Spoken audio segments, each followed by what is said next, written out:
Hello, it's Josh Kinlaw. I'm missing my students at the King's College. I've got a short reading from P.G. Wodehouse today. He had more fun with the English language than any other author of the 20th century, and he had that fun during 2 world wars. This is from his Joy Comes in the Morning, where our protagonist, Bertram Wooster, is visiting a bookstore to pick up a book by Spinoza for his loyal valet, Jeeves. "Good morning," I said. "I want a book." "Spinoza," I replied, specifying. "I'll go and see if we have it in stock," said the clerk, "but possibly this may be what you're requiring. It's said to be very clever." He pushed off, Spinozaing under his breath in a hopeless sort of way, leaving me clutching a thing called Spendthrift. It looked pretty foul. Its jacket showed a female with a green oblong face, sniffing at a purple lily, and I was just about to fling it from me when I became aware of someone good gracious birdieing and, turning, found a tall girl of commanding aspect who had oiled up behind me. Good gracious, Bertie! Is it really you?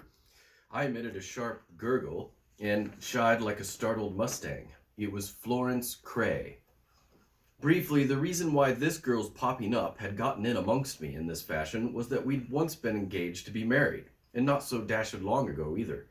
The mere mention of Florence's name was still enough to make me call for a couple of quick ones.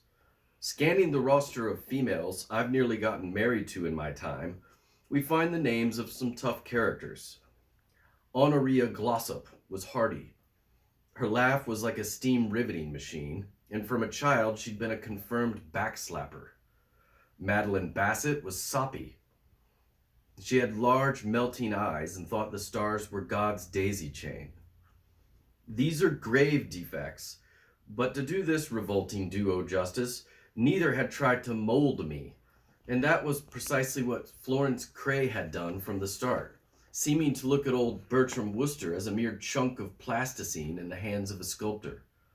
The root of the problem was that Florence Cray was one of those intellectual girls, steeped to the gills in serious purpose, who are unable to see a male's soul without wanting to get behind and shove. We had scarcely arranged the preliminaries before she was checking up on my reading, giving the bird to Blood on the Banisters, which happened to be what I was studying at the moment, and substituting it for a thing called Types of Ethical Theory. Nor did Florence attempt to conceal the fact that this was a mere pipe opener and that there was worse to come. Have you ever dipped into Types of Ethical Theory? Right. I think you'll be able to understand why the sight of her made me give at the knees somewhat. Old wounds had been reopened. And how are you, Bertie? Oh, fine, thanks. I have just run up to London to see my publisher. Fancy meeting you. And in a bookshop of all places. What are you buying? Some trash, I suppose? Her gaze now transferred itself to the volume in my hand. She took it from me, her lip curling in faint disgust, as if she wished she had a pair of tongs handy. And then, as she looked at it, her whole aspect suddenly altered. She switched off the curling lip, she smiled a pleased smile, the eyes softened, a blush mantled the features, she positively giggled. Oh, Bertie! The gist got past me. "Oh, Bertie" was a thing she'd frequently said to me in the days when we'd been engaged, but always with a sort of nasty ring in the voice which made you feel that she'd been on the point of expressing her exasperation with something a good deal fruitier, but had remembered her ancient lineage just in time.